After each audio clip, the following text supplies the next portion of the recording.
Hi, and welcome to this open live meeting with 7 human rights ambassadors from across Europe: Estonia, Finland, Germany, the Netherlands, Luxembourg, Sweden, and the UK. And my name is Maja Åberg. I'm a senior policy advisor for the Swedish section of Amnesty International, and I have been asked to be your moderator here today. Very honored. Thank you so much. I would also like to thank our audience for having joined us today. And thank you so much for the questions that you have sent in by email ahead of time. And I should also say that you're very welcome to keep emailing questions and comments during the time of the event. I have been informed that there is no chat function, but you can keep emailing questions.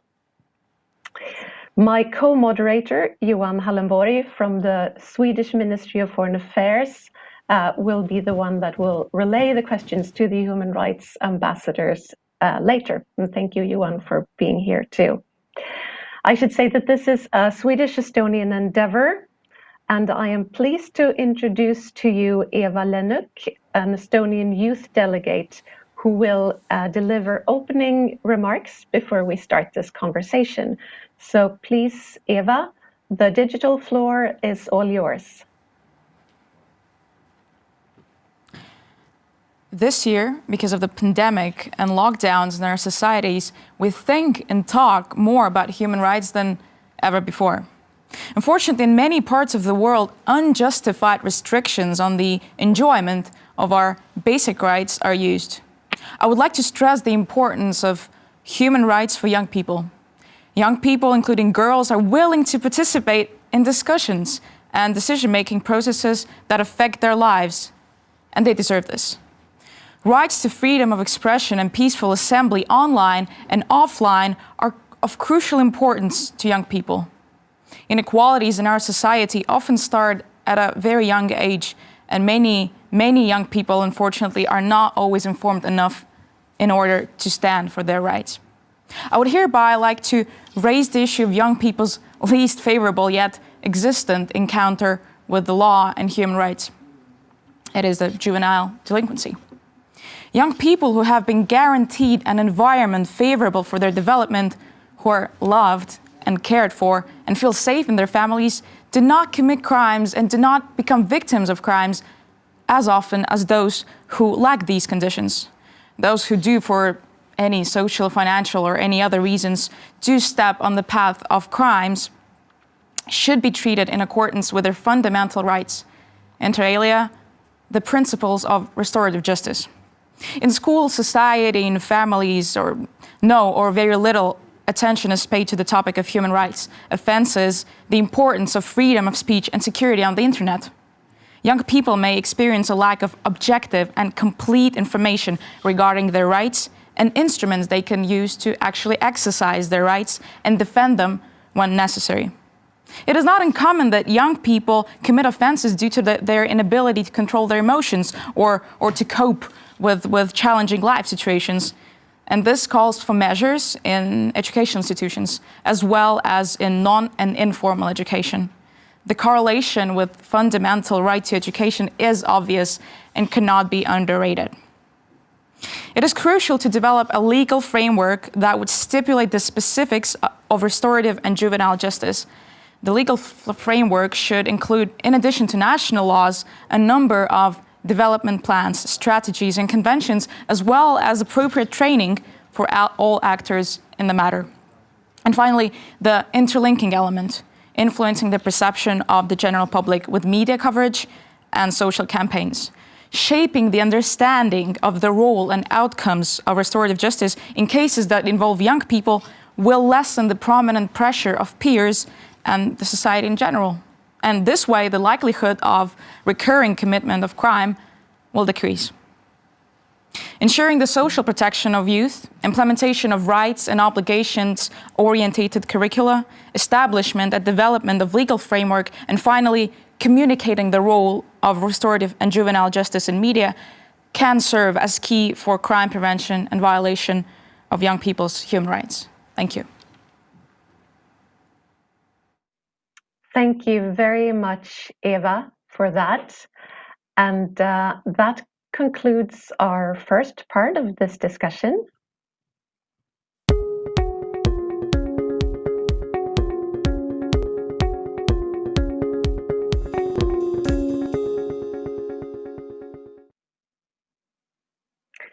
So I now look forward to an interesting 80 minutes talking together about the state of human rights around the world and the work that you all do as human rights ambassadors individually and as a group.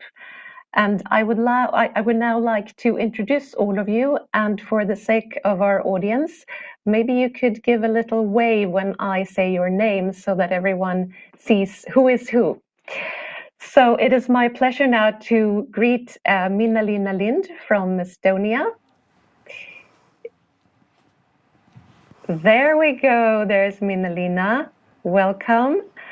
Rauno Merisaari from Finland. There you are, very welcome. And I have been informed that Berber Koffler from Germany has been held up in Parliament, in the Bundestag. She is trying to get here as soon as possible. I think her colleague Alex is sitting where she will sit as soon as she makes it to where she needs to be. Welcome to you too. Bahia Tassiblier from the Netherlands, welcome. Mark Bischler from Luxembourg. There you are. Annika Ben-David from Sweden. Welcome. And Rita French from the UK. Welcome. Very good to see you all. Great to have all of you with us today. So you represent 7 countries with human rights ambassadors. I should also mention that France and Spain are included in your group, but these positions are under rotation currently. And that's the reason why they're not here today participating. Otherwise, they would be here.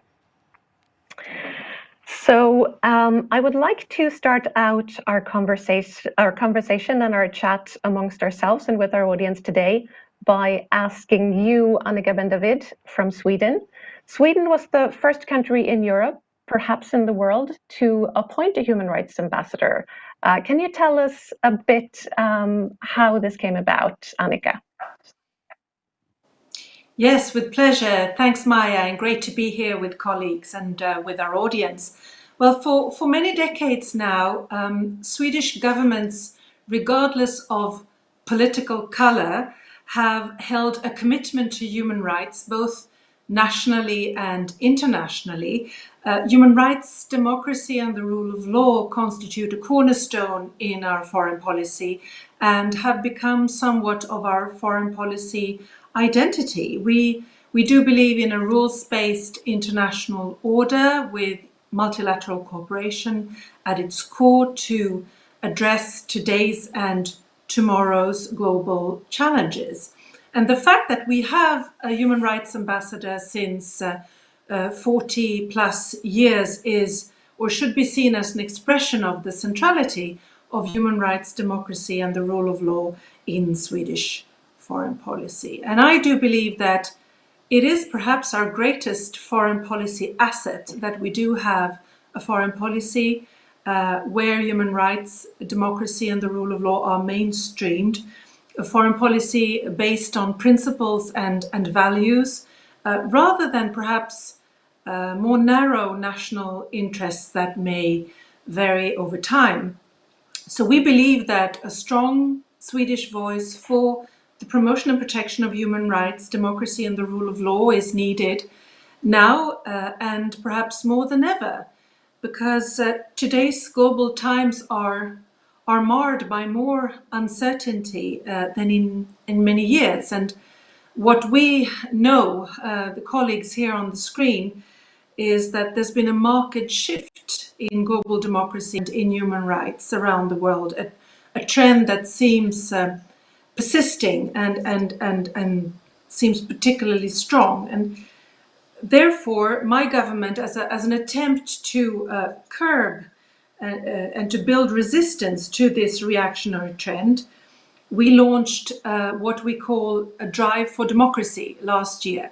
It's a foreign policy initiative that cuts through the entire Foreign Service and mobilizes everyone from our foreign missions, the units at home, and our three ministers in order to try to establish a counter narrative to promote and to strengthen democracy, human rights, and the rule of law.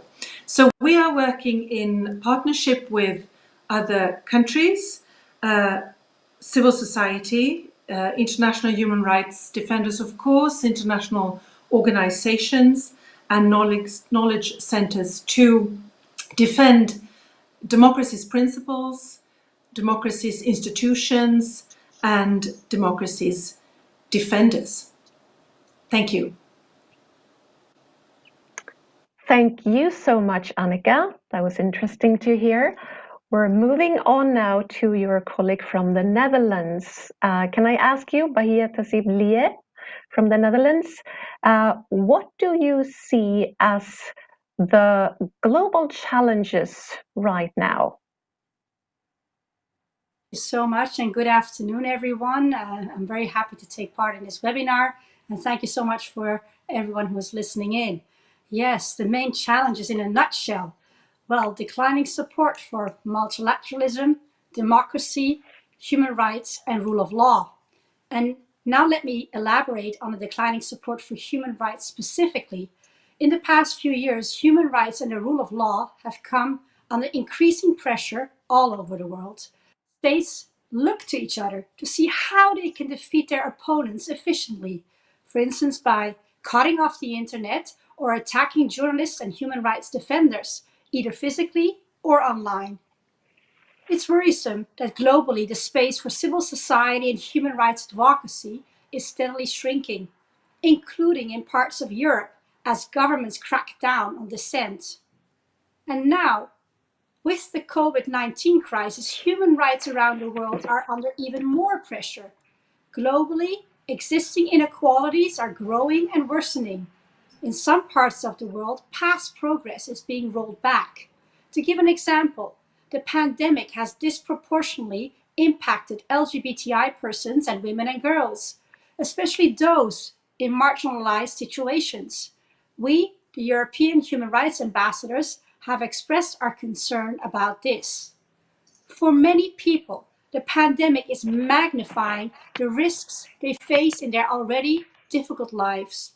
Never before have governments around the world announced so many restrictive measures and emergency powers.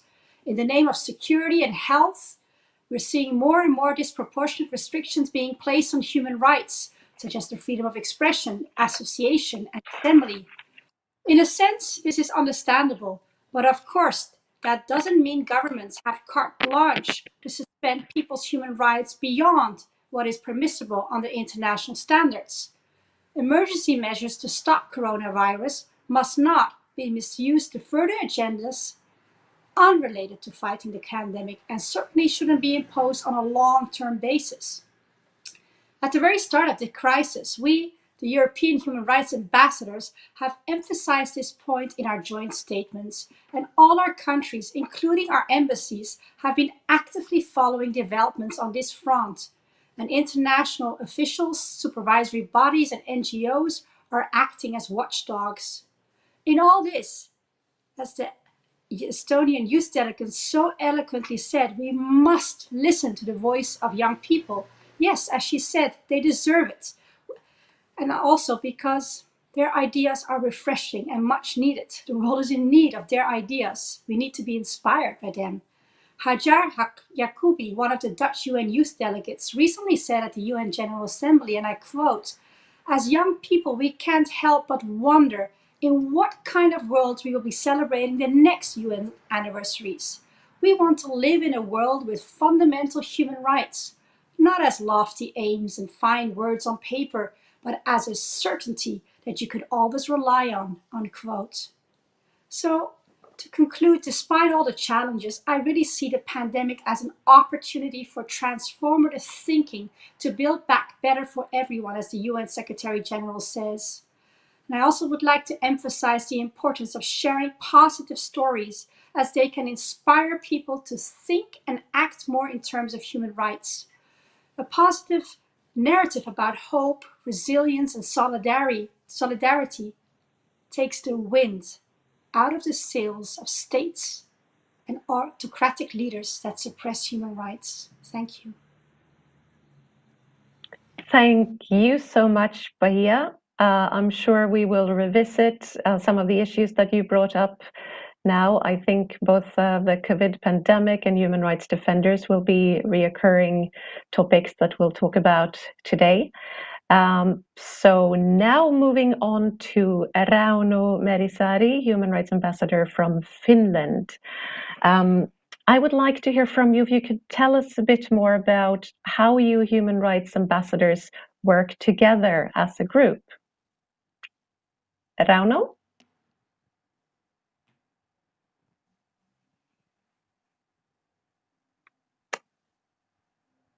It seems we can't hear you. I'm asking the technical support. Okay, Let's now see. is it working better? Yes, lovely. Okay, Now we can thank hear you. you perfectly. Welcome, Rauno. Okay, thank you, Maya, and hello, everybody. Finland appointed human rights ambassador first time at the mid of 90s, and after a short break, now in continuum almost 20 years. A number of human ambassadors has increased, in particular in Europe. And my explanation is that the most active governments in promoting universal human rights are expected to take a leading role in international human rights fora, and we are pretty many in Europe. Our mandates and priorities vary. I'm in charge of the government's human rights reporting to Parliament, and I represent Finland in many international organizations. We have a lot in common. We share similar values, including the most contested issues in recent human rights debate, such as gender or sexual and reproductive health and rights. We can offer an added value by using more direct and more personal way in conducting human rights diplomacy. And together we can give a strong message that human rights shall be a vital element of the foreign policy and international relations. Informal meetings and coordination among the European Union human rights ambassadors started in 2006. Today we have regular meetings in the European Union format and in European format. This year only web meetings due to COVID-19. We have followed very closely human rights consequences of the COVID pandemic. We have met human rights representatives of the European Union, United Nations, etc. We have published and tweeted several statements, both thematic, such as human rights and SDGs, and for individual human rights defenders. For instance, we called on Iran to release Nasrin Sotoudeh, Iranian human rights lawyer who is defending children against capital punishment. This is now happening temporarily. I'm delighted to speak with you today. So webinars like this really helps us to carry out and develop our cooperation. Thank you, Maya. Thank you. Thank you so much, Rauno. Very interesting to hear a bit more about your work. So moving on to Minna-Lina Lind, you are the newcomer in this group, I think. Estonia just appointed its first human rights ambassador, and I would like to hear a bit about what prompted your country to make the decision to appoint an ambassador. Thank you, Maya, and greetings from Tallinn, from the studio, which I would like that everybody would be here, but under the circumstances, of course, everybody in their own country. I would like to believe, as a answer to your question, that Estonia has reached a point in its development and as a country and in the ministry where the need for this horizontal position has become natural. So to see the human rights angle in various topics, as Rauno has also just mentioned.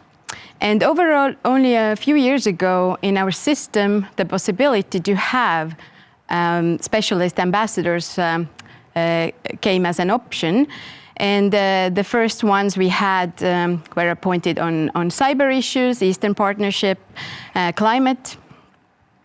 And then since recently, we have also ambassadors for Africa and digital issues. And since September, yes, also for human rights. Estonia, after we gained our membership in the European Union and NATO, we actually widened our involvement in the United Nations and wider in international fora, also in development cooperation. And I'm glad that our deepened dedication to the UN was crowned with the membership of the Security Council for the years this year and next year.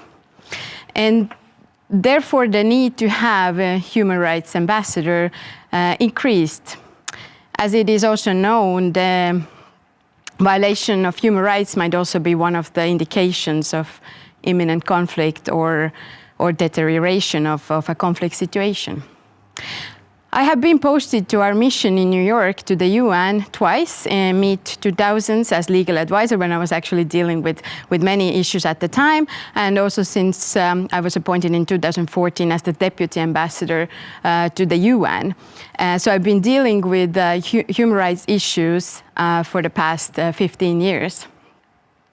And the priorities, Estonian priorities, have largely remained the same. Women, children, indigenous people, all the most vulnerable. Also, freedom of expression, media freedom have been our priorities. In this regard, I'm very glad that this week, Monday, brought the good news. Estonia was confirmed as next year's host for Media Freedom Coalition conference holder. So hopefully it will happen in person next fall in Tallinn.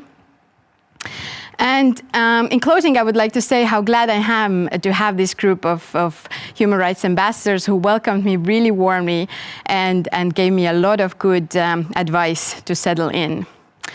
And this job is about empathy. When we were running for the Security Council, our slogan was empathy, efficiency, equality, and I hope that the Foreign Service has learned from it and it will make my life easier.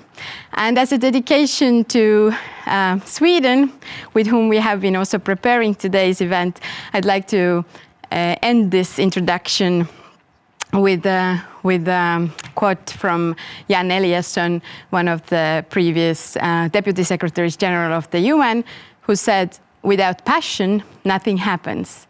Without compassion, the wrong things happen." Thank you. Thank you, Minna-Lina. What a lovely quote to end on. But it's very true that. Moving on to Rita French, you represent the UK. And I'd like to ask, as the UK is a newly elected member of the United Nations Human Rights Council for 2021, what are the UK's human rights policy priorities right now? Right. Good afternoon, and thank you very much, Maya, for your question. If I may, I just want to thank Ava, the youth delegation, for her very powerful intervention at the start of this session. And also to thank Sweden and Estonia for bringing us all together for me to share this platform with my colleagues that we've been working very closely together. I'm the first UK ambassador for human rights, and the UK appointed their ambassador last May, so I'm delighted to take up this position and is excited to be back on the Human Rights Council from next year for a further 3 years. And I guess kind of what comes with this is not only kind of the honour and the privilege, but also the responsibility that comes from being a member. And if I may, I think I'd say there's three broad objectives that we're looking to try and achieve through our membership.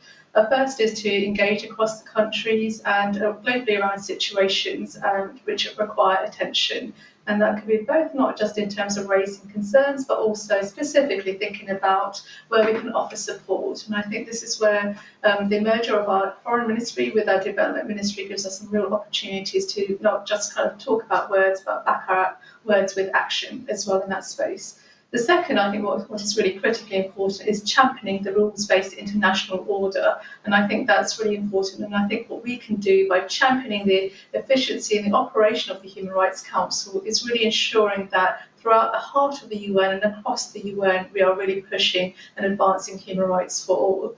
And I guess if I may, in terms of the UK, thirdly, the UK specific priorities and the UK made specific pledges for our membership were around four areas. First in particular was to champion 12 years of quality education for girls. And again, this is something Ava talked about earlier on, and particularly protecting and trying to end violence against women, which we've seen increase and exacerbated through the COVID situation. Second is championing freedom of religion or belief. Promoting democratic values is third, and then fourthly, kind of advancing and championing free and open media. And again, this is something that my colleagues have spoken about. What I really wanted to sort of say by kind of closing is, as well as kind of the work we do through the Human Rights Council, I think the other thing that I do, and indeed all my Human Rights Ambassador colleagues also do, is kind of complement that work through bilateral engagement. So in terms of visits, mostly physically, although sometimes virtually given the current circumstances, to kind of really ensure we're engaging directly with countries on human rights dialogue, thinking about the issues and the priorities and where we can kind of help advance and make progress on the ground. And yesterday I was very fortunate to visit virtually Afghanistan and to engage with civil society and other partners and ministers around that agenda. And I guess the other kind of strand of complementation of this work, as well as what we do internationally and what we do bilaterally, is one of the measures I just wanted to highlight is, of course, the work that the UK has done this year, in particular, introducing Magnitsky human rights sanctions. So again, where we can complement our efforts and our work here, multilaterally and bilaterally, by really targeting sanctions that individuals who are committing grievous crimes and violating human rights of individuals. And I think this toolkit of our approach, I hope ensures that we continue to kind of work to endeavour to champion and promote human rights around the world. Finally, if I may conclude by saying, I think I probably speak on behalf of my colleagues. The whole challenge of kind of championing, promoting human rights and advancing human rights, I guess we're all in it for the long game. And I think we've got to continue to kind of aspire to aim high and stay really true to our values and plan for progress, albeit it may be step by step. But I think the more we talk about it, the more we communicate it, the more we engage in dialogue, the more we can hopefully move in that way and not roll back from some of the changes we've started to see in some parts of the world. Thank you, Maya. Thanks so much, Rita. I'm sure we'll come back to some of the issues that you raised too during the rest of this conversation. I would now like to move on to Mark Bischler, Human Rights Ambassador from Luxembourg.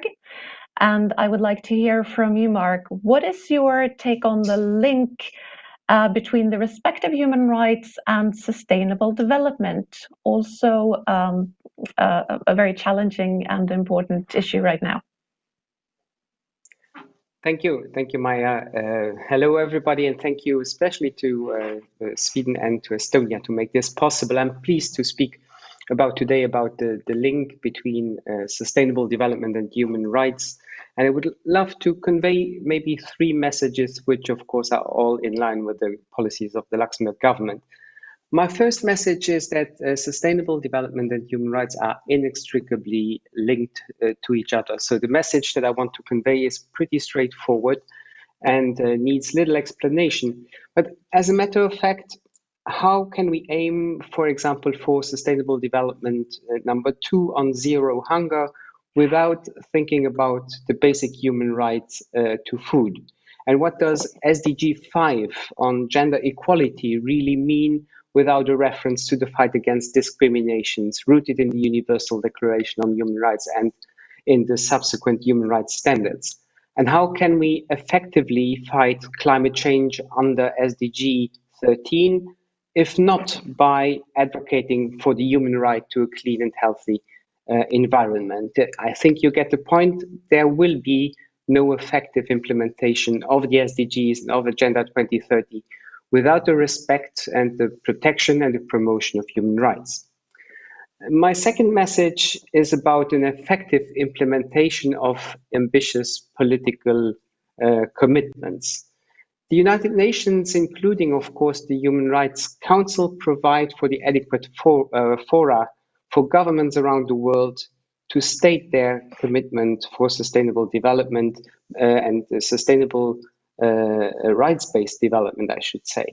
In September 2015, the international community has demonstrated what is possible in that regard by adopting Agenda 2030 and the SDGs on the sustainable development with a strong emphasis, of course, on the respect for human rights. The message that I want to convey is to live up, of course, the necessity to live up to our commitments and guarantee the respect for human rights in accordance with the rule of law and the democratic principles. And in order to do so in a credible way, a strong cooperation with civil society and also with the private sector is strongly recommended. My third and last message relates to the financing of our international commitments and activities. Here, the World Bank has warned us as early as 2015 that in order to implement the Sustainable Development Goals, we need to raise our efforts from billions to trillions, a tall order for sure. Fortunately, today, an increased interest of private sector actors in green finance, in responsible investment, and in sustainable finance is pointing at possible new financing solutions. These solutions are pairing traditional official development assistance and government subsidies with profitable private sector investment that is producing at the same time positive impact on the environmental and on the social fronts. They are thus serving the double purpose of poverty alleviation on the one side and the respect for human rights on the other side at the same time. I hope my short remarks did not kick in too many open doors and that they will provide useful elements for compelling narratives for sustainable development and human rights. So thank you very much for your attention. Thank you so much for your remarks, Mark. And last time I looked, Bärbel from Germany was not there. No, she's not yet there. I had an opening question for her too, regarding Germany and the issue of business and human rights. But I think we'll get back to her so that she gets a chance to answer her kind of introductory question when she gets here. But for now, then, I think we'll conclude this opening part, and then we'll move on to the next part of this discussion.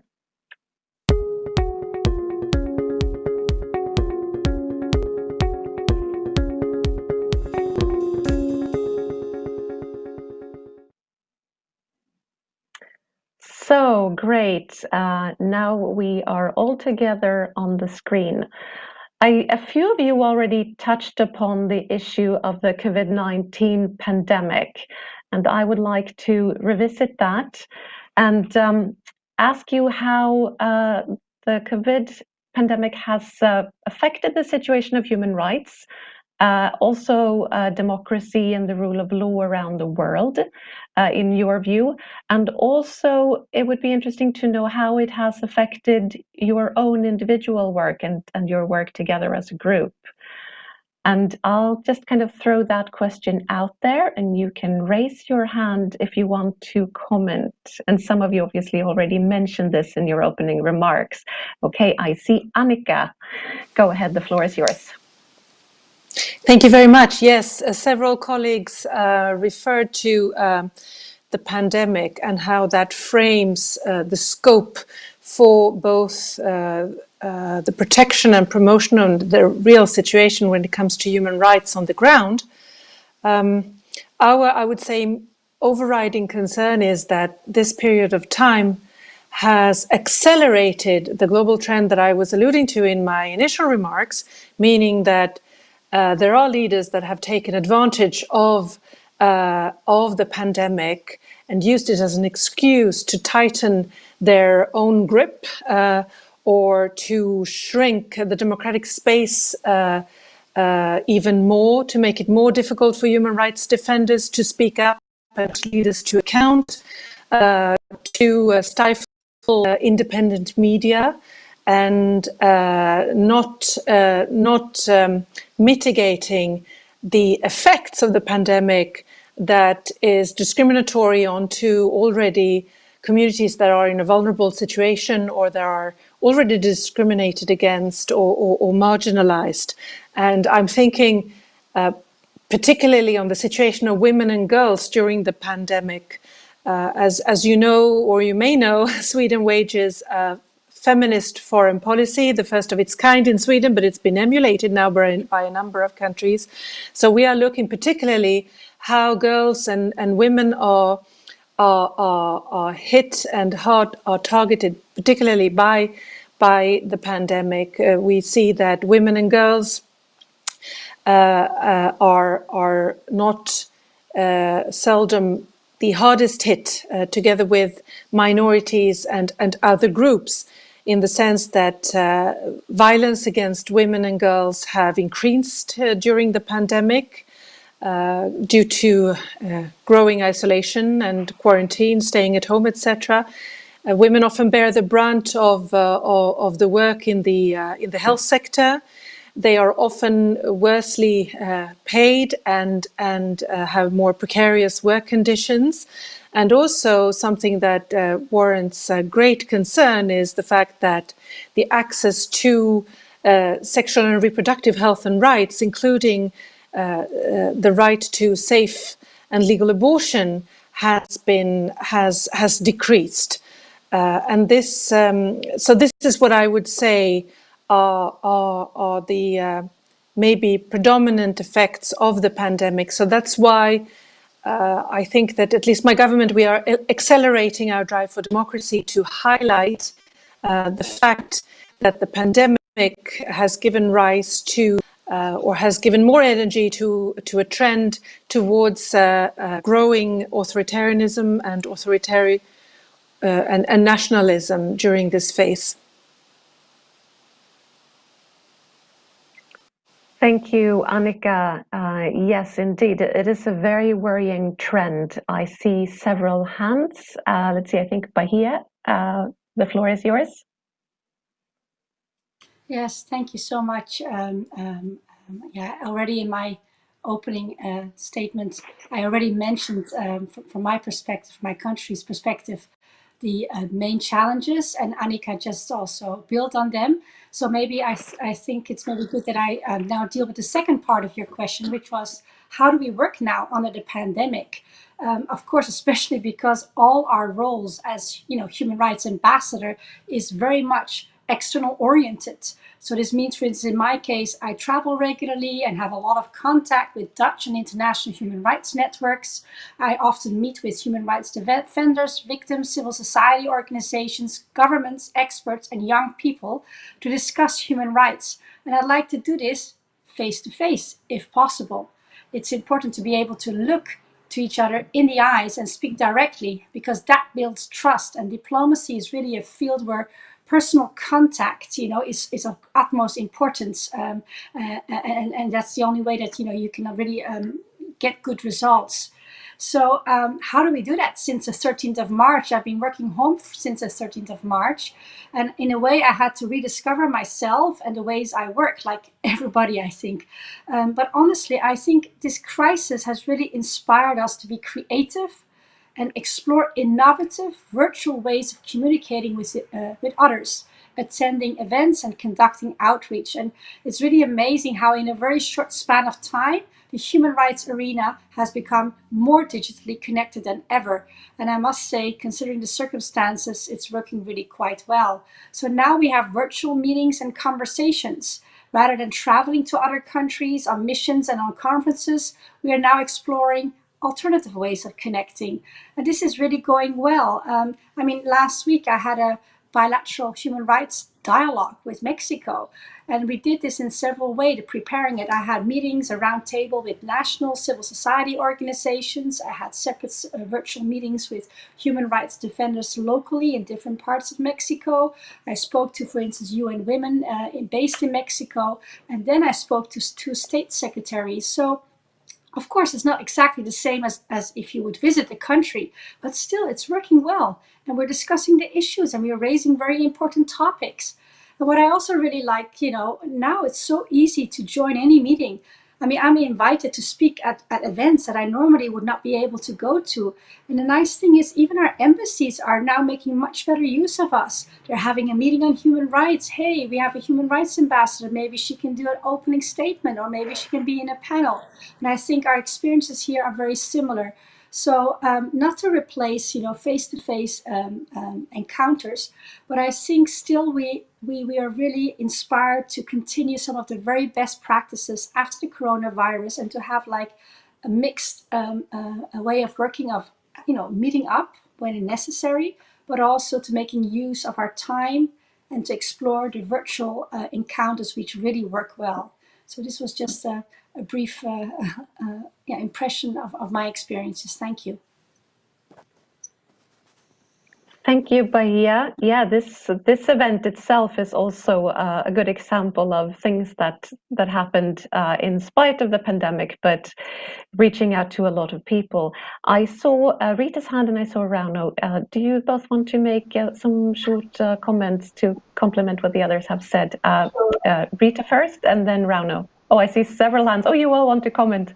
Okay, so Rita and then Rauno to begin with. Thank you very much, Maya. I'll keep it brief because I'm sure you want to ask us other more interesting questions as well. And just obviously kind of, echoing what Annika and Bahir have said, the COVID pandemic has disproportionately impacted on the most vulnerable in society around the world, particularly women and girls and marginalised groups. And, we've seen that, and I think kind of the action, I've been taking is both in terms of my work for the Human Rights Council, is ensuring that we are talking about it, we are debating it, and we're ensuring that states, in terms of the measures and the restrictions they're putting in place for COVID, are both proportionate, timely, time-bound as such, but also in adherence to international and national laws as well. So it's important that we continue to monitor states' restrictions in this space and ensure that we continue to hold them to account in that space as well. I mean, I think I just say in terms of ways of working, I think absolutely the virtual kind of conversations and the dialogues has been really, really valuable. But I'm really kind of looking forward to being able to hopefully in the new year be able to engage in more physical dialogue and really kind of meet with people on the ground, human rights defenders and civil society and other participants in this space.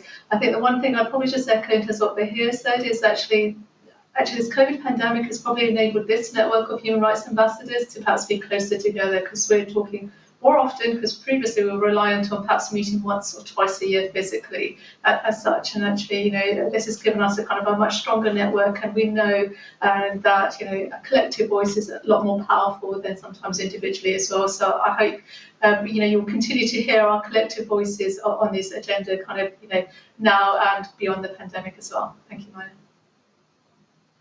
Thank you, Rita and Rauno. Thank you, Maya. Really, this year has changed a lot in my job. So not only about the ways how I'm working, because a lot of my work is to meet and discuss with people, but also about the substance, because this has really been an exceptional year where the human rights are really tested globally. And of course, we all have to demand that all the measures must be lawful and in compliance with the international law when you are somewhere combating this COVID pandemic. This is not always easy. We know that human rights are indivisible, and these circumstances, I think that the different governments has chosen different ways to promote and defend human rights. my own government has a very strong priority to defend the right to health and right to life, and we had for instance, enforced a state of emergency for 3 months in spring, and this is very exceptional in my country. And maybe the key issue here is that whatever we do, that must be in compliance with the international law, human rights law, and the measures must be proportional, necessary, and also time bounded. And I think that we have managed to do it home, but we have a lot to do to work together internationally, globally, to be sure that human rights are respected everywhere. Thank you. Thank you, Rauno. And let me see. I think we have our German human rights ambassador with us. So very welcome, Bärbel Koffler. You made it. So I think I'll cut short the question regarding the pandemic and go back to Bärbel. We're very happy to have you with us. It seems you had a bit of an ordeal getting out of Bundestag today. But I want to, we're very happy you're here. I want to give you your introductory question, which was about German. I understand that business and human rights is a topic of priority for Germany, and I wanted to give you a chance to talk a bit about that. So very welcome. Thank you. Happy to have you with us. Thank you very much. I must apologize. I'm very sorry, but we were having a very heavy debate on COVID-19 and our national measures in the Bundestag. And as I'm parliamentarian, I had to be there also for voting. So my apologies to everybody. Yeah, you're quite right. The topic business and human rights is very important for the German government. It's especially a topic for our Minister of Labor and Social Affairs and our Minister on Economic Development, Cooperation and Development. And I think it's for all of us dealing with human rights very of big importance, because social, cultural, economic rights equally have to be equally respected. Of course, the political and civil rights, but we know that we have to do something on both sides of the medal. And we have those the UN guiding principles. We have the Ruggie principles, the UN declaration. We have the National Action Plan with a lot of other European countries, partner countries, who were engaged in that topic. And that means now we had an evaluation in Germany.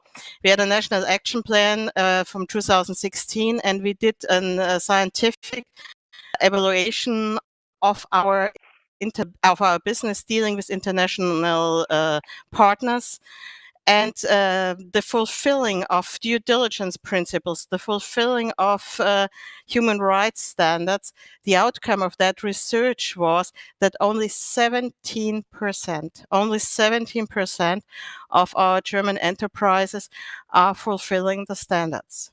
So that means we have to act. It's something I personally thought already before, because a lot of companies didn't even care or didn't even talk about standards along supply chains and along investment. But we are trying to come up with a national law now. That's, like it is always, heavily debated by various opinions in politics and in society. But we are coming up with a law which should be really meaningful. That means that we come up with the 5 guiding UN principles should be reflected in the law. And there should be also the question of civil liability be tackled in that law. So it has to be meaningful in making a difference on the ground. And of course, we know that we don't want to act only on a national level, but also on a European level. And we are very grateful that Commissioner Reinders was coming up with proposals for the EU level. But we think we have to do both, acting in the national legislative process and, on the other hand, supporting the initiatives from the European Union, along with a lot of other European countries. And I always remembering that France already has a law we are trying to establish. The Netherlands have a law against child labor. We have the UK Modern Slavery Act, and so on and so on. So I think we have to come up with a national law. And as my minister was saying, the Minister of Labour and Social Affairs today in the Parliament also, he is very optimistic that we are coming up with something reliable and which makes a difference. Thank you, Bervel, for putting this very important issue on the human rights agenda for a meeting today. So in the interest of time and getting to the questions that have been sent in, I just want to ask a question myself too, since I represent Amnesty International. And several of you have already talked about what we for many years now have called shrinking space for human rights defenders and civil society. And given the unprecedented levels of intimidation and reprisals against human rights defenders today, including those who engage with intergovernmental organizations, I would like to ask you all what your countries now are doing to improve its support for human rights defenders on the ground, especially now that you've mentioned, several of you, that we can't travel, so you can't meet them. I'd also like to give a few examples from my own organization, Amnesty, because historically we have felt that Amnesty International, given that we are an old and big and well-known human rights organization, the name Amnesty has somewhat protected our Amnesty members and colleagues in other countries. But in the past few years, we see that that's not necessarily the case. I know several of you have been involved with Amnesty India, that has had to close down operations because of frozen bank accounts and harassment of staff. We've had colleagues in Turkey imprisoned, and the ex-chair of Amnesty Turkey is sentenced to prison on trumped-up charges. And I just recently heard from colleagues in Nigeria that there are death threats and threats of arson. So it's a very bleak situation. And I'd like to ask you all what your countries and yourselves are doing to kind of ramp up your support in these very difficult times for human rights defenders. And any comments are welcome. Just raise your hand and I will give you the floor. Rita, go ahead.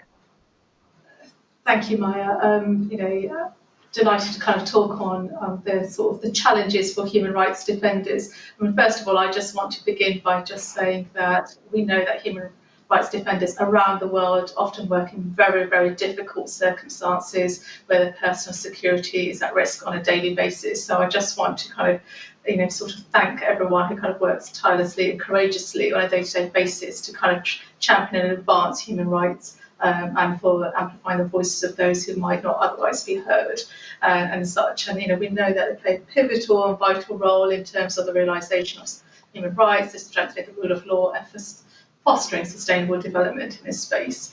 And I think it's really important that all channels for human rights defenders and civil society to engage with government and those in power must remain open and safe. And I think that's absolutely critical as such. And I think kind of for me, in terms of the personal responsibility I take whenever I engage in visits, whenever I'm sitting in the UN here in the Human Rights Council, I ensure I engage with human rights defenders and listen to them and meet them and hear their voices and concerns, and use that as a platform to amplify those as such. So I take every opportunity to do so. Indeed, yesterday, as I mentioned earlier, I had a virtual visit to Afghanistan where I was met with civil society and human rights defenders from minority groups who obviously cannot talk publicly about their kind of position, but very much want to share their views and concerns around that. And I think kind of for me, the intimidation and threats and what you've talked about, for Amnesty International, reputable civil society is, really, really extremely worrying as such. And I know specifically in relation to Amnesty India, our minister, UK minister, met with the commissioner in New Delhi, acting High Commissioner, and the Indian government representatives with regard to the specific situation and asset freezes as such. It's really important that organisations like Amnesty International are able to carry out their fundamental work and function and underpins democracy going forward. So I think, really want to kind of, sort of support and champion the work that Amnesty does, and it's really important that states give organisations like them and others, the space to operate freely as such. I think kind of what I'd say in terms of kind of the voice that we try to give to human rights defenders, I'd say on sort of different strands. And so personally, I've spoken out on LGBT rights in Chechnya, which is obviously kind of harrowing, the circumstances of individuals there and what is happening there in those circumstances. At the Human Rights Council, we've spoken around issues around human rights defenders in Iran, Saudi Arabia, Myanmar, Xinjiang and China as well. And collectively, this group of ambassadors has also been speaking out around human rights defenders, and most recently in relation to Egypt as well. And I think finally, if I may just say, one of the things that the UK did last summer was actually publish a document in terms of why human rights defenders are important and acknowledge the risks they face. And it set out some key pledges that the UK government has made for human rights defenders. And I just want to take this opportunity to sort of highlight 5 of those pledges. The first was to commit our support to human rights defenders. The second is to ensure stronger global standards to protect human rights defenders and civil society. And thirdly, to consult where appropriate when specific infrastructural projects are taking place. Fourthly, to offer practical support, so where we know that sometimes human rights defenders will need this in terms of their safety and security and in relation to the law as well. And this document and our pledges have been circulated to all British embassies around the world, and we've translated this into local languages so that, and with the contact details of embassy staff, so human rights defenders and civil society, if they have genuine issues or concerns and they need to ring the alarm bells, then embassy staff throughout the world, British embassy staff, are ready to kind of act on those. So it's something that the UK government and I personally feel very strongly about, and we must continue to ensure that the human rights defenders have this space to operate freely and openly. It's the fundamental foundations of an open democratic society that we all aspire to. Thank you. Thank you, Rita. I'm very happy that you mentioned practical support. Amnesty International usually always reminds, when we talk to diplomats, we always talk about the EU guidelines for human rights defenders. And I know the UK now is not a member of the EU anymore, but so it's very good that you mentioned practical support. I saw a few other raised hands. I think I saw, yes, let's go to Annika. Oh, you. It's the same thing again. I'm happy that you all have opinions. I'll go to Annika and then Bahia. And please be as short as you can, because next we need to move on to the questions that have been sent in. Annika. Thank you very much. I'll keep it brief. And just to say that nationally, Sweden has almost doubled its support to human rights defenders at risk through emergency funds during the pandemic. And when it comes to the situations of your organization, Amnesty, let me just give a very short account on what the EU has been doing. You mentioned India. There we have been busy among colleagues in this format with this issue for quite some time now. The European Union has sent a letter to Indian representatives that expresses our concern about the new regulation on foreign financing. This is also something that creates a lot of problems and complications for Swedish civil society engaging with Swedish human rights defenders as well. On the very urgent situation of human rights defenders, and particularly perhaps the Amnesty Office in Nigeria, I believe Sweden was, and the UK actually, we were commenting on the situation very, very soon after the events in Lekki on the 20th of October. We have now, we sent out a tweet that was actually retweeted 21,000 times. It may be a record in Swedish diplomacy. expressing our dismay over the arrests and the violations of human rights with regard to the End SARS campaign. We and the European Union as a whole has now been instrumental in preparing for the dialogue, the upcoming ministerial dialogue that will take place between ministers from the Nigerian government and several European Union commissioners. That's going to take place soon. This will now address the European Union's concern about the situation in Nigeria. And we will follow with great interest also the committees of inquiries that have been established by Nigerian authorities in all states. And maybe just one last word, if I may, on the situation of human rights defenders in Turkey. This is also something that we discuss among fellow colleagues around the screen. My Minister for Foreign Affairs visited Turkey in October. It was the first foreign minister visit from Sweden since 2011. And she insisted on meeting with civil society, as we always do, human rights defenders, and also opposition parties such as the HDP and the CHP, which was not a simple feat, but it was done. Thank you. Thank you so much, Annika. I think I saw Bahia's hand and then Bärbel. Let's start with Bahia. Very much. I will not repeat the examples my colleagues gave, but give 3 other very brief examples. One is when the COVID crisis started, from our ministry, from the Human Rights Department, we immediately sent a cable to all our embassies and asked them to really pay attention to different issues, but also very much civil society organizations and human rights defenders, and to report back what they're seeing and give us very concrete examples about how they are harassed, what is going on with regard to shrinking space, and so on and so forth. And this really has sensitized our embassies even more because they were already very active. Like last weekend, our embassy in Cuba, they were very concerned about the wave of arrests that were happening there. Immediately in the weekend, they got in touch with the ministry, asking what to do, asking guidance. So they are reporting more, but also asking more what to do and having a dialogue, what response is the best. And then we reach out also to like-minded countries. So that's the first example. Another example that I really wanted to share was this digital, I don't know if you can see, digital safety manual developed by the Digital Defenders Partnership. You know, all our embassies like us, now we're living in COVID times, everything is virtual. It's really important that we also pay attention, that we protect the digital contacts that we have with human rights defenders and with civil society organizations. We would not like to, for instance, take a picture, put it on Twitter, and then they get into problems, or ask them to send something by open mail and then get it into problems. So this digital safety manual really is a very practical, down-to-earth guidance on how to work in a more secure, safe, and responsible fashion and protect human rights defenders and civil society organizations. And the last example I wanted to give, sometimes it's important to take human rights defenders at risk out of their country for a little while.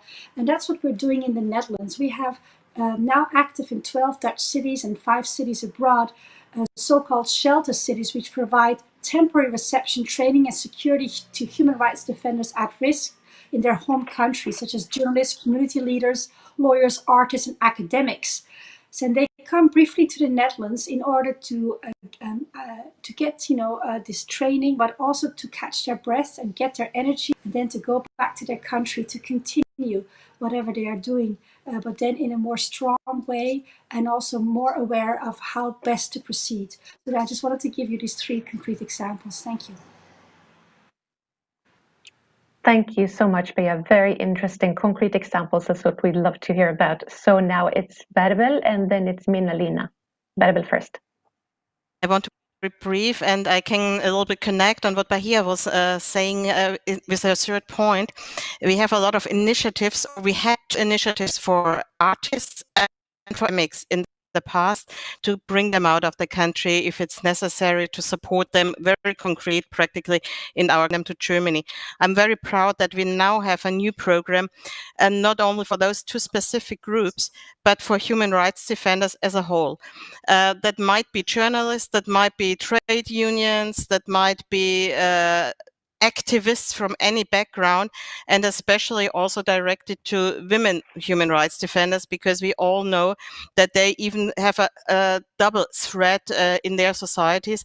And we have this new program is I think quite interesting, because it can help on the ground and on the region, because sometimes you learn that, for example, journalists, they at least don't want to leave the region where they maybe can still be active. So there's a component where that is possible, and give support, maybe also in the country, but also in the region. And if that's not possible, bring them out to Germany and give them a safe place, just to get them out of the very stressful situations and painful situations for that moment. So it's a new program for us, and I'm very proud that we at least launched that now.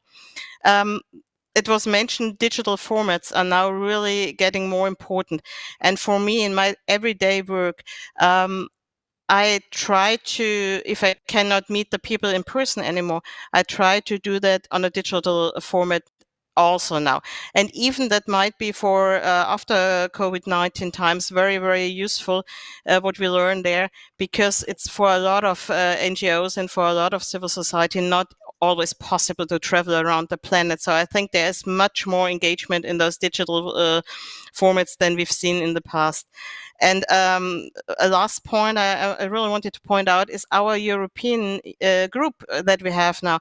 I think what we really did, and where we really were getting better in the last month and the last year, is really engaging also in individual cases with common statements. I think, for example, on the Iranian human rights defender Nasrin Sotoudeh, where we did a joint statement, and I think that has an impact and that has an effect, and that's something what is growing, and I really look forward to do more in that case also, in those cases. Thanks so much, Berbel, and we'll move on to Minna-Lina, and then we need to move on to our last segment. But Minna-Lina, the floor is yours. Thank you very much, Maya. Just very briefly, I wanted to bring up one situation, one country which hasn't been mentioned, Belarus.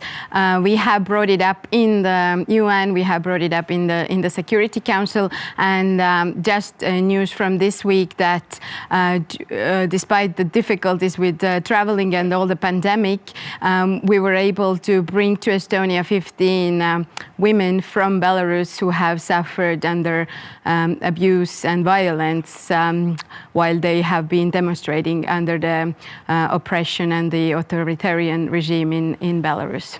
Thank you. Thank you for mentioning that, Minna-Lina. Also very current and worrying situation right now. So that concludes this part. And before we move on, I think there might be another little in-betweener.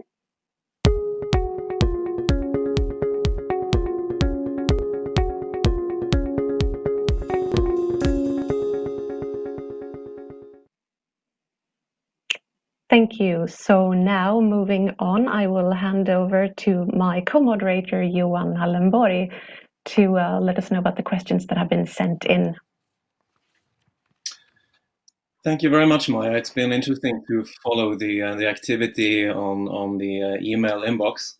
It's been active for several days. People have sent in questions, and it's been mostly people from civil society.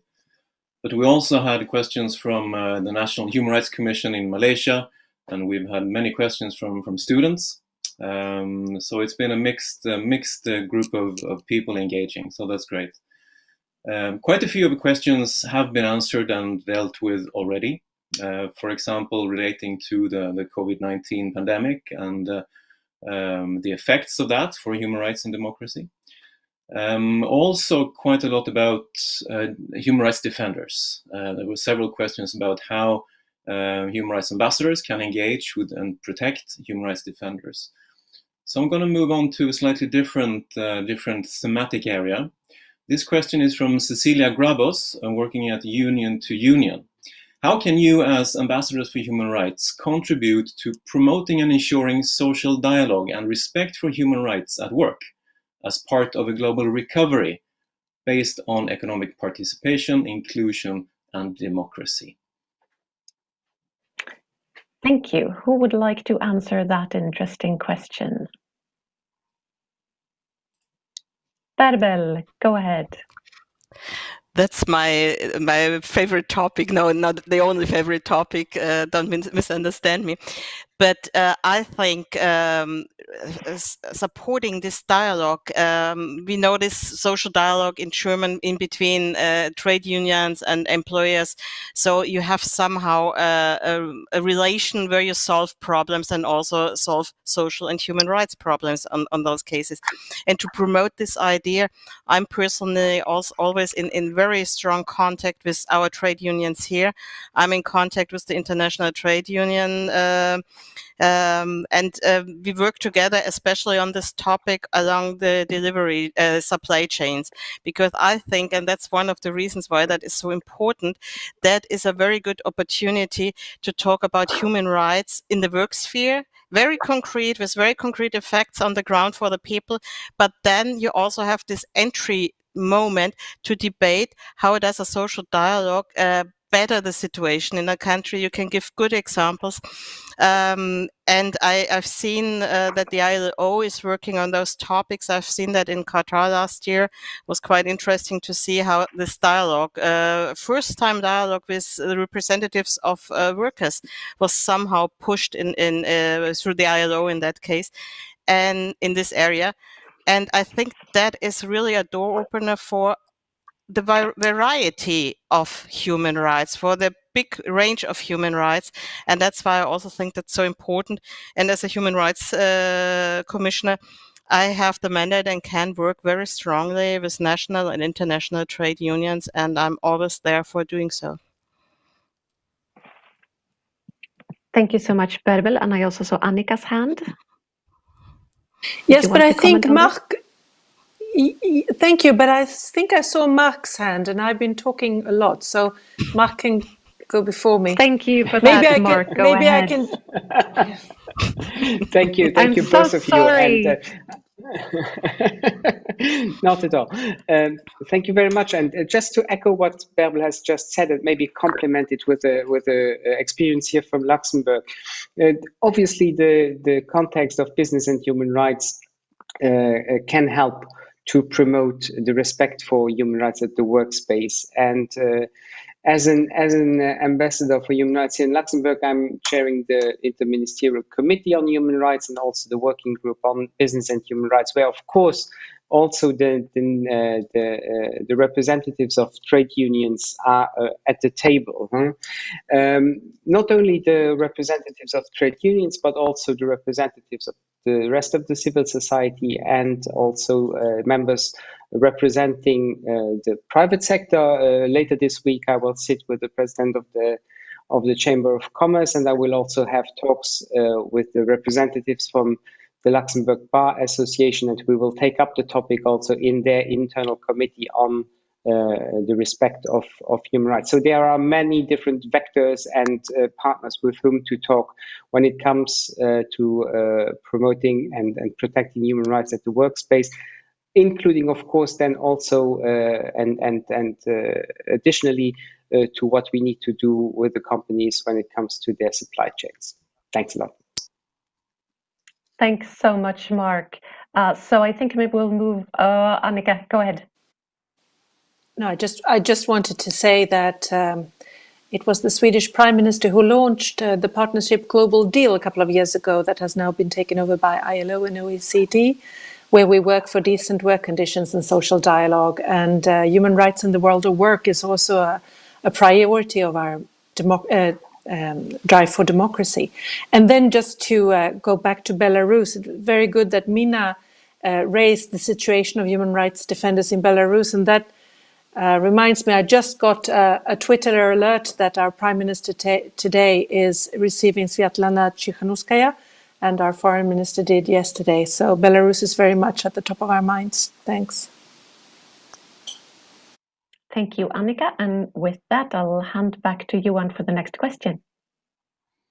Thank you. The next question is from Farouk Musa at the Islamic Renaissance Front. My question is with regard to the freedom of expression. I understand that this is a fundamental human rights issue as enshrined in Article 19 of the Declaration on Human Rights. But then, does it include ridiculing and insulting the Prophet, like what was done by Charlie Hebdo? Thank you, Johan. Ooh, interesting and very current question. Who would like to take that on?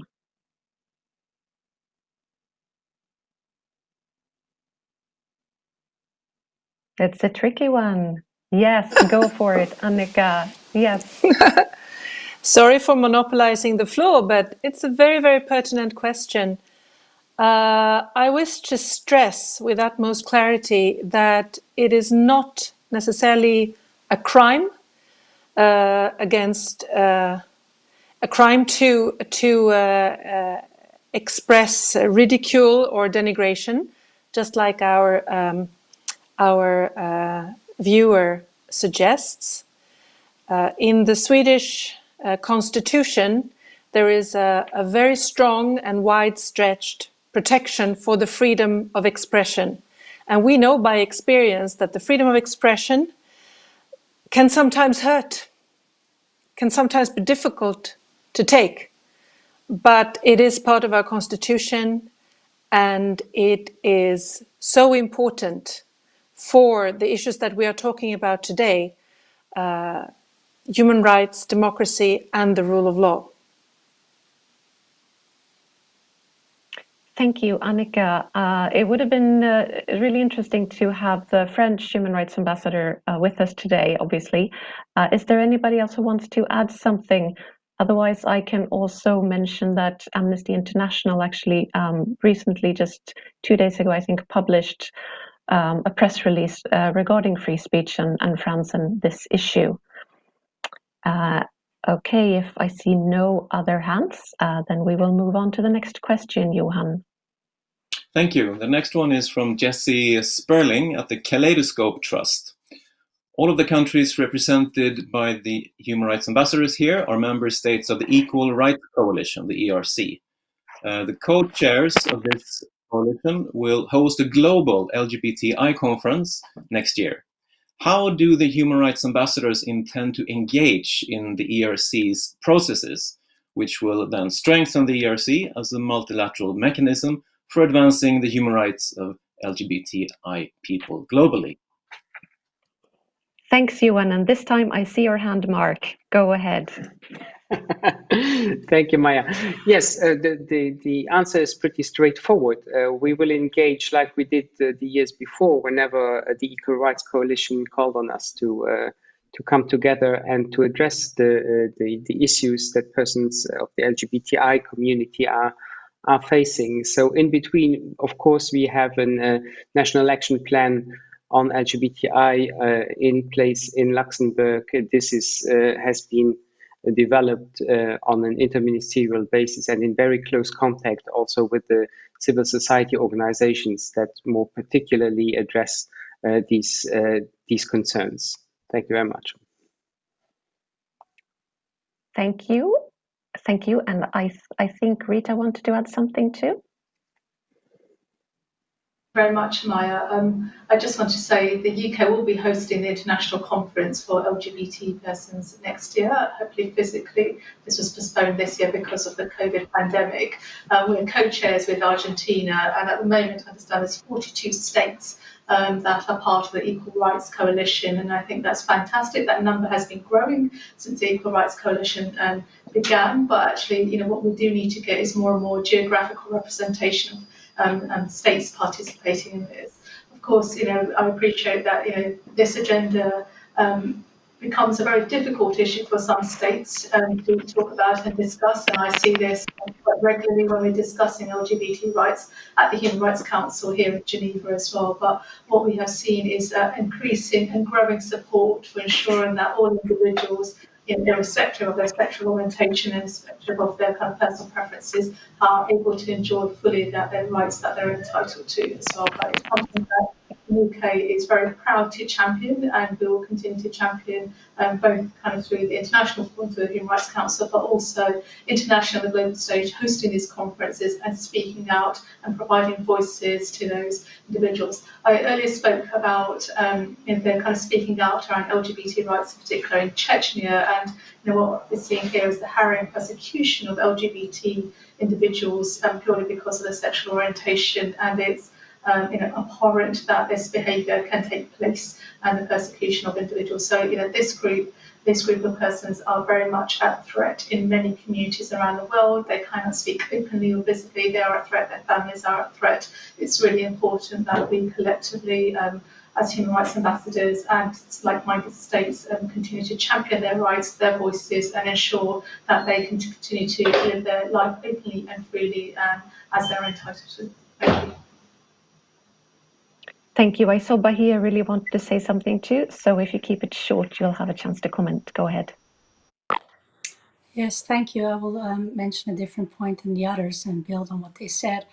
I think the Equal Rights Coalition we're all very active in this, and this also influences our work as European human rights ambassadors. We also came up with a very strong statements regarding LGBTI persons, so it influences us how also in our statements and in our work. But I also wanted to give this coalition as an example and how important it is to have these coalitions, because what also Rita said earlier in this webinar, it adds to the strength in numbers, and this common voice is much stronger than individual voices. That's why these coalitions are so important also when it comes to LGBTI persons. So thank you. Thank you. Go ahead with the next question, Johan. The next one is from Ben Cumming at the Responsible Business Initiative. He asks, is there progress in fighting the human rights abuse that is capital punishment? And how can we go even further next year? Ooh, good one. Who wants to answer that?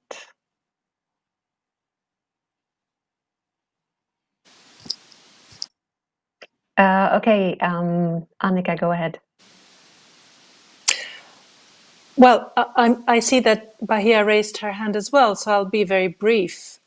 We made a statement among colleagues recently on International Day Against Capital Punishment, where we welcome the fact that there is a global trend where 2/3 of all countries in the world now have applied either a moratorium or have stopped applying the capital punishment, which is very promising. And there are indeed actually, in fact, only 20 countries remaining who still apply the capital punishment. And the trend of moving towards a moratorium or ceasing this practice is particularly strong in Africa, and that's something that we welcome very much. But the reservation to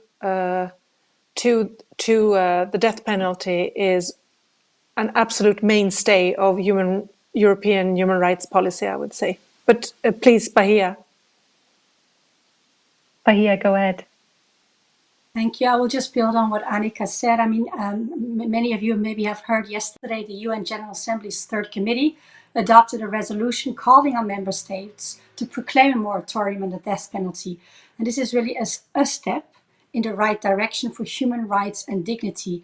Any miscarriage or failure of justice in the implementation of death penalty is irreversible and irreparable.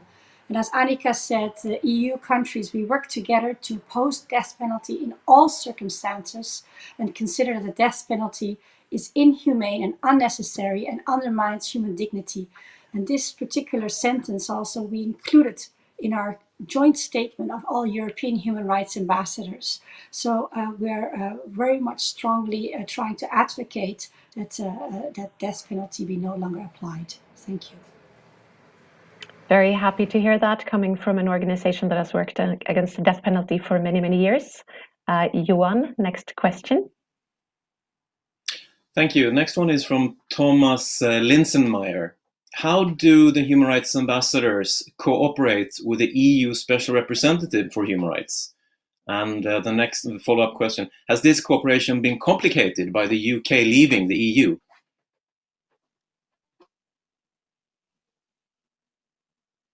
So, okay, I'll let the UK start. Go ahead, Rita. Well, I thought maybe my European friends would want to come first. I mean, look, I think, I'm delighted to be part of this grouping of European ambassadors, and this cooperation on human rights continues, after the end of this year. For me, we are like-minded in terms of our approach to policy, as you just heard, in terms of the questions we've been answering here. We're all kind of nodding and communicating, and it's really important that we continue to collaborate on this agenda, and it's just the collective voice is much, much stronger than in isolation.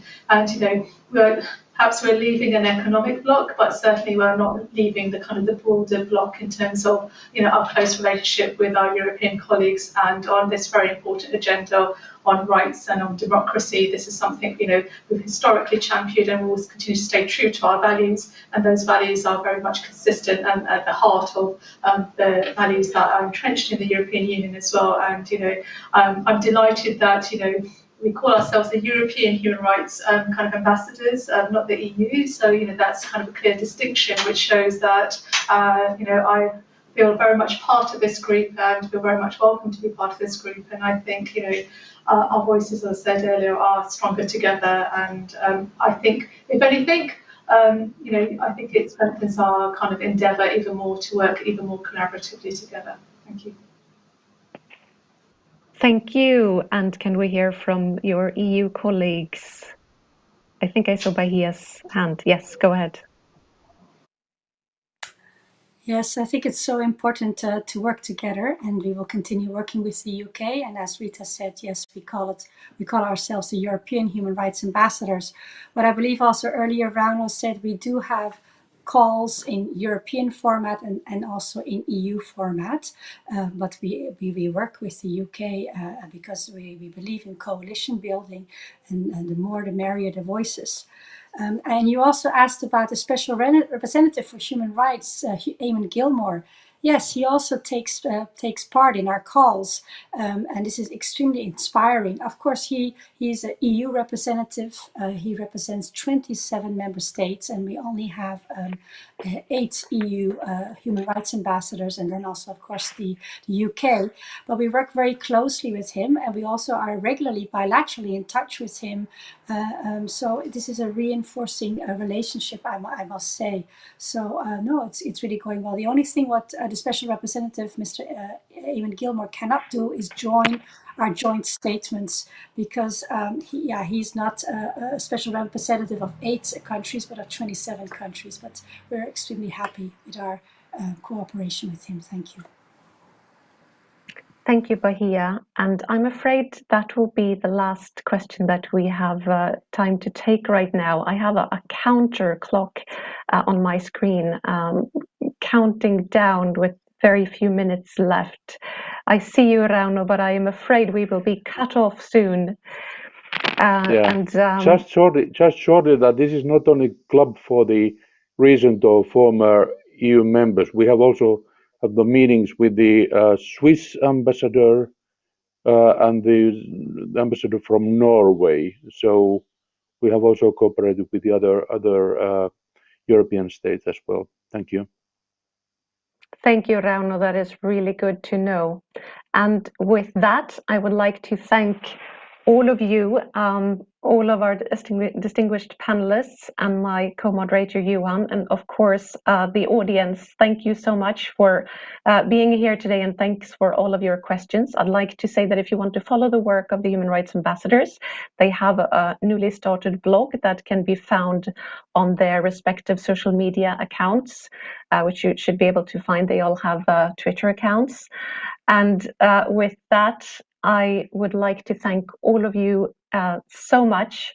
And I, for one, will most definitely following your work. Very much looking forward to see what the coming months will bring in the world of human rights. So again, thank you so very much for taking the time and being part of this very interesting call. I hope that maybe this can be something that you can do again in the future, because I think it will be much appreciated. Thank you so much.